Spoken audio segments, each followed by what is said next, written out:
اور پھر ایک ریکارڈ بھی ہو، 9 مئی کا ریکارڈ ہو، 14-15 مارچ کا ریکارڈ ہو، 25 مئی کا ریکارڈ ہو کہ آتے ہیں آگے لگاتے ہیں چلے جاتے ہیں، کوئی پوچھتا نہیں ہے۔ تو یہ جو کچھ عمران خان صاحب کرتے رہے ہیں اس میں سہولت کاری کس کی حاصل رہی ہے عمران خان صاحب کو، وہ بڑا مزیدار قصہ ہے۔ میں بات کروں گا، ہو سکتا ہے ہمارے قابل احترام جج صاحب، ہماری جوڈیشری جو ہے ان کو یہ بات بری لگے، لیکن حقیقت یہ ہے کہ وہ سندھی میں کہتے ہیں مچھی مواڑ تھی وجہ، مگر مچھ بنا دینا کسی کو، وہ عمران خان کو پاکستان کی عدلیہ کی سہولت کاری سے وہ ہوئے۔ ادروائز عمران خان اس طرح نہیں کر سکتے تھے جس طرح وہ کرتے آئے ہیں۔ 2014 کے دھرنے، اس میں بھی عدالتی سہولت کاریاں تھیں۔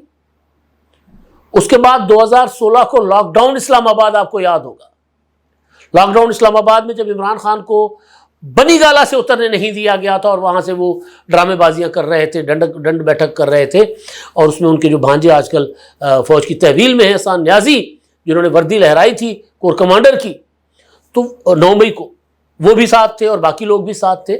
تو اس وقت بھی ایک لشکر اٹک کے پار کھڑا ہوا تھا اور وہ لشکر لے کر آ رہے تھے وزیر اعلیٰ پرویز خٹک۔ 2014 کو تو لشکر آتے رہے، لیکن اس وقت بھی وہ لشکر کے پی کے سے وزیر اعلیٰ پرویز خٹک لا رہے تھے، اور ادھر سے پنجاب حکومت اور اسلام آباد کی حکومت ریزسٹ کر رہی تھی۔ لاک ڈاؤن، یہ اعلان تھا کہ ہم اسلام آباد کو بند کر دیں گے، جیم کر دیں گے پاکستان کو۔ تو وہ اس وقت بھی عدالت کھوسا، انہوں نے عمران خان کو کہا تھا کہ آپ لے کر آ جائیں پاناما کی درخواست، کیونکہ بیسیکلی تو پاناما کی درخواست گئی تھی عدالت میں، اور رجسٹرار آفس نے کہا تھا کہ یہ کیا فضول سی درخواست لے کر آئے ہو، ردی کی ٹوکری میں پھینک دی تھی۔ تو اس کے بعد لاک ڈاؤن کی کال دی تھی عمران خان صاحب نے۔ تو لاک ڈاؤن کی اس کال کو وہ کامیاب نہیں کر سکے تھے، لیکن عدالت نے عمران خان کو کہا کہ درخواست لے کر آئے، اور پھر نواز شریف کو نااہل کر دیا تھا اسی پاناما کے معاملے میں لے کر، پاناما سے اقامہ نکال کر۔ پھر میں فاسٹ فارورڈ کرتا ہوں، 25 مئی 2022 عمران خان پشاور سے نکلے، اٹک پر پولیس نے روک دیا، رانا ثناءاللہ نے کہا اٹک پار نہیں کرنے دوں گا۔ پھر supreme court of Pakistan, Umar Ata Bandial اور ان کے ہم خیال جج جو تھے اپنا پی ٹی آئی کے انصافین جج جو تھے، انہوں نے کہا کہ عمران خان کو اجازت دیں، اور ایک معاہدہ کروایا تھا، بابر اعوان وغیرہ اس میں گارنٹیر بنے تھے کہ F9 پارک تک آئیں گے یہ لشکر لے کر اور وہاں بیٹھ جائیں گے۔ وہ F9 پارک نہیں گئے، وہ ڈی چوک جا رہے تھے عمران خان صاحب۔ تو راستے میں رانا ثناءاللہ صاحب نے تھوڑا پیچھے ڈی چوک سے پیچھے پیغام بھیجا تھا کہ اب آگے بڑھ کر دکھاؤ، جتنے آنسو گیس کے شیلز ہیں میں سارے کے سارے تم پر ماروں گا۔ دوڑ گئے، بھاگ گئے، وہاں سے اسلامی ٹچ والا جو قاسم سوری اس کو کان میں کہہ رہے تھے، بھاگ گئے وہاں سے۔ لیکن عدالت نے عمران خان کی سہولت کاری کی، وہ ناٹک پار نہیں کر سکتے تھے۔ پھر اب جتنے ایکٹیویٹیز جلسے پی ٹی آئی کرنا چاہتی ہے، اس کے لیے 8 ستمبر عدالت نے کہا کہ آپ کرنے دیں ان کو جلسہ۔ سنگجانی میں جلسہ کیا، نفرت انگیز تقریریں کی علی امین گنڈاپور نے۔ اس کے باوجود 21 ستمبر کا جلسہ لاہور والا، مویشی منڈی مویشیاں کا نا، اس کے لیے بھی عدالت نے اجازت دلوائی۔ اور آج بھی جو پروٹیسٹ ہو رہا ہے، 144 نافذ ہے، رینجرز طلب ہے، پولیس طلب ہے، اور گنڈاپور صاحب للکارتے ہوئے آ رہے ہیں کہ جی میں آؤں گا اور دیکھتا ہوں کیسے، اور پھر وہ ساتھ کرینے لے کر آ رہے ہیں، کے پی کے سے، وزیر اعلیٰ کے پی کے ہیں، اور وہ لاہور پنجاب میں راولپنڈی میں احتجاج کرنے آ رہے ہیں، اور ان کے ساتھ جو لوگ ہیں وہ پنجاب کی انتظامیہ کا آرڈر جو ہے اس کو توڑیں گے۔ یہ اصل چیز ہے۔ اصل مقصد کیا ہے؟ جو آرمی چیف کا پیغام ہے، جو آئی ایم ایف کے جو اپنا ہے ان کی جو سربراہ ہیں، ان کی جو اسٹیٹمنٹ ہے، ان کا جو آرٹیکل ہے، اور یہ کیا چاہتے ہیں؟ یہ بار بار میں نے اس دن بھی کہا تھا کہ عمران خان صاحب چاہتے ہیں کہ اللہ نہ کرے کہ خیبر پختونخوا کے لوگوں کا احتجاج کے نام پر یا کسی بھی نام پر وہ پنجاب میں داخل ہوتے ہیں تو ان کا جانی نقصان ہو، جس طرح ضلع شاہ کے حادثے کے ساتھ کھیلنے کی عمران خان صاحب نے کوشش کی تھی۔ حملے خود کروائے تھے 9 مئی کو، اور پھر کہا تھا فالس فلیگ آپریشن تھا، اور یہ بھی کہا کہ ہمارے اتنے لوگ مارے گئے۔ اگر فالس فلیگ آپریشن تھا تو آپ کے لوگ کیسے مارے گئے تھے وہاں پر؟ وہ تو فالس فلیگ آپریشن تھا نا. تو آپ کے لوگ کیا کرنے گئے تھے وہاں پر؟ تو یہ ساری چیزیں جو ہیں وہ ایک بیسیکلی عمران خان صاحب ایک انتشار چاہتے ہیں. ورنہ احتجاج ہے تو احتجاج کے لیے کبھی بھی آپ ہسٹری اٹھا کر دیکھ لیں, کبھی بھی احتجاجی مظاہرے کے لیے کسی ایک صوبے سے دوسرے صوبے میں لوگ نہیں جاتے. راولپنڈی میں پی ٹی آئی کی اتنی بڑی سپورٹ ہے, اور بقول لیاقت چٹھا راولپنڈی پوری کی پوری پی ٹی آئی نے جیت کر دکھائی تھی. تو راولپنڈی میں تو پی ٹی آئی کی پاپولر سپورٹ موجود ہے, وہ اپنا خود بھی کر سکتے ہیں. اس کے بدلے میں انتظامیہ نے جتنے راستے راولپنڈی کی طرف آتے ہیں وہ سارے کے سارے بند کیے ہوئے. کل رینجرز طلب کر لی تھی, ہر طرف سے راستے بند ہیں اسلام آباد اور راولپنڈی کے. ظاہر ہے وہ ایک الگ عذاب ہے لوگوں کے لیے, لیکن یہ حقیقت ہے کہ یہ چاہتے ہیں کہ پنجاب اور کے پی کے کی پولیس باضابطہ آمنے سامنے ہو, ایک بارڈر پر لڑائی جس طرح ہوتی ہے یہ دکھانے کی کوشش کی جائے. کیونکہ مقصد یہ ہے کہ ہم لوگوں کو, کے پی کے لوگوں کو یہ باور کرائیں کہ دیکھیں آپ کو پاکستان میں جانے کی اجازت ہی نہیں ہے دوسرے علاقوں میں. حالانکہ سب سے زیادہ ہمارے پشتون بھائی بہن بھائی وہ اپنے علاقوں سے مائیگریٹ کر کے سندھ, پنجاب, بلوچستان میں جا کر بسے ہوئے ہیں, اور ان کے درمیان اور مقامی لوگوں کے درمیان, یعنی جو جس شہر میں بھی ہیں ان کے درمیان کوئی بڑا بھید بھاؤ نہیں ہے, کوئی بڑا لڑائی جھگڑا نہیں ہے, بلکہ ہے ہی نہیں. وہ کاروباری لوگ ہیں, کاروبار کرتے ہیں, محنت مزدوری کرتے ہیں. ان کے صوبے میں تو کچھ چھوڑا نہیں ہے 13-14 سال میں, تباہ و برباد کر دیا صوبے کو. تو آج بھی بہت زیادہ لوگ کسی بھی صوبے سے اگر دوسرے صوبے میں جا رہے ہیں تو خیبر پختونخوا ہے, لیکن یہ کسی اور طرح کی لڑائی عمران خان صاحب کروانا چاہتے ہیں. اس لیے بار بار گنڈاپور کو کہتے ہیں کہ لشکر لے کر آ جاؤ, اور عدلیہ بدقسمتی کے ساتھ اب تک سہولت کاری کر رہی ہے, اب تک کہ یہ جلسے کی اجازت دے دو, یہ کر دو, وہ کر دو. جلسے کی اجازت ٹھیک ہے ہونی چاہیے, لیکن کم از کم اگر ایک جلسہ, دوسرا جلسہ, تیسرا جلسہ, اس کے بعد عدلیہ پرانے جلسے کا ریکارڈ تو منگائے نا کہ جی وہاں کیا باتیں ہوئی تھی, وہ خطابات کیا ہوئے تھے. کم از کم ان کو یہ تو کہیں کہ یہ اس قسم کی تقریریں نہیں ہونی. تو بہرحال ایک چیز یہ. دوسرا, عاصم منیر صاحب آرمی چیف, انہوں نے ایک کراچی میں اپنا ایک تقریب میں گئے تھے, وہ وہاں انہوں نے خطاب کیا تھا نوجوانوں سے بھی اور تاجروں سے بھی, اور انہوں نے یہ کہا تھا کہ جو افراد مایوسی پھیلانے کی کوشش کر رہے تھے وہ ناکام ہوئے ہیں. تمام اسٹیک ہولڈرز کی اجتماعی کوششوں سے وہ شکست کھا چکے ہیں. پاکستان کا مستقبل روشن ہے, سب کو اعتماد ہونا چاہیے. اچھا, اب یہ جو اس کا پس منظر ہے اس بات کا, وہ پس منظر یہ ہے کہ عمران خان صاحب مسلسل کہہ رہے تھے کہ پاکستان ترقی نہیں کر رہا, پاکستان تباہ ہو رہا ہے, پاکستان میں انارکی ہوگی, پاکستان میں خانہ جنگی ہوگی, پاکستان میں سری لنکا والی صورتحال ہو جائے گی, پاکستان ڈیفالٹ کر جائے گا, آئی ایم ایف قرضہ نہیں دے گا. اب آئی ایم ایف نے قرضہ بھی دے دیا, صرف قرضہ نہیں دیا. اب یہ جو پاکستان میں کیونکہ جو معاشی ترقی نظر آ رہا ہے کہ پاکستان معاشی طور پر مستحکم ہونے جا رہا ہے, سیاسی استحکام پاکستان میں ہے. میں بڑے عرصے سے کہہ رہا ہوں عمران خان صاحب اکیلے گالیاں شالیاں دے رہے ہیں, لیکن پولیٹیکلی کوئی عمران خان صاحب بہت بڑا خطرہ نہیں ہے سسٹم کے لیے.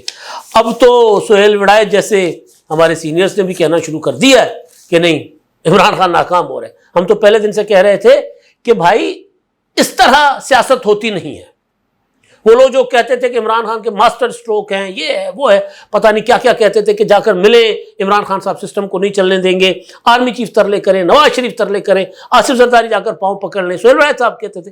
اب انہوں نے آج آرٹیکل لکھا کہ نہیں, عمران خان صاحب ایک طرح سے انہوں نے کہا کہ وہ ناکام ہو گئے, ان کے پاس سوائے سیاسی قوتوں کے ساتھ بیٹھنے کے اور کوئی آپشن نہیں ہے. بہرحال تو عالمی مالیاتی ادارے یعنی آئی ایم ایف مشن کے سربراہ جو ہیں ناتھن پورٹر, انہوں نے کہا ہے کہ گزشتہ سال پاکستان میں معاشی استحکام کی خوشائند واپسی ہوئی ہے اور ترقی دوبارہ شروع ہو گئی ہے. وہ کہہ رہے ہیں کہ افراط زر یعنی مہنگائی میں ڈرامائی کمی آئی ہے, زر مبادلہ جو ہیں ان کی شرح مستحکم ہوئی ہے اور دگنا ہو گئے غیر ملکی ذخائر, اور باقی وہ کہہ رہے ہیں کہ آگے اگر اسی طرح چلتا رہا تو پاکستان ترقی کرے گا, پاکستان آگے بڑھے گا. اب یہ وہ صورتحال ہے جو عمران خان صاحب کی نیندیں حرام کی ہوئی ہے, کیونکہ خان صاحب کا خیال تھا کہ معیشت تباہ ہو جائے گی, برباد ہو جائے گی, خانہ جنگی ہوگی, ڈبل روٹی لینے کے لیے لائنوں میں لوگ کھڑے ہوں گے, بوریاں بھر بھر کر لائیں گے, افغانستان کی طرح کی صورتحال, سری لنکا کی طرح کی صورتحال ہوگی. ایسا کچھ نہیں ہوا, صورتحال بہتر ہو رہی ہے.